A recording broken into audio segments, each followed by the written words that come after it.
mes pakalbinsime vieną iš stipriausių merginų komandų ir Susan mums papasakos viską apie jų moterų komandą. Okay, Susan, so just a few questions. You're all girls team.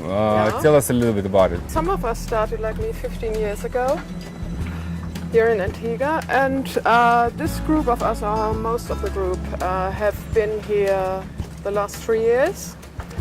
And yeah. So what do you think about Antigua? How it has changed since last 15 years?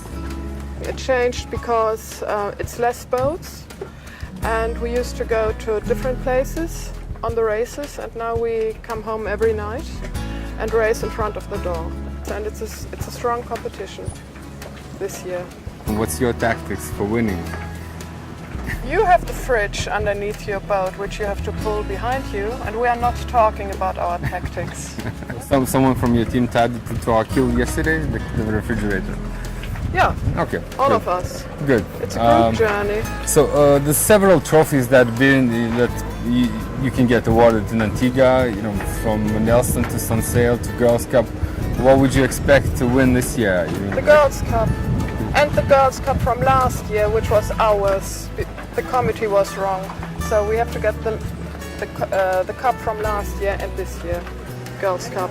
We were talking about the competition. It's very exciting to come here. It's a very nice place to be. Nice parties, nice sailing, and nice weather this time of the year. Okay, thank you very much, and You're welcome. make sure you win the race. We'll be cheering for you. Okay, so we have some presents for you that will help you win. Champagne! Yeah. Okay, so the first one, and that's the name of our team. We have some beer that's brought 5,000 Nautical miles from Lithuania. So it's from Memel, Klaipėda, used to be a German city. And there's another gift that we from our sponsors that will help you win the race. It's a talisman. So Thank you. you're welcome. Thank you very much.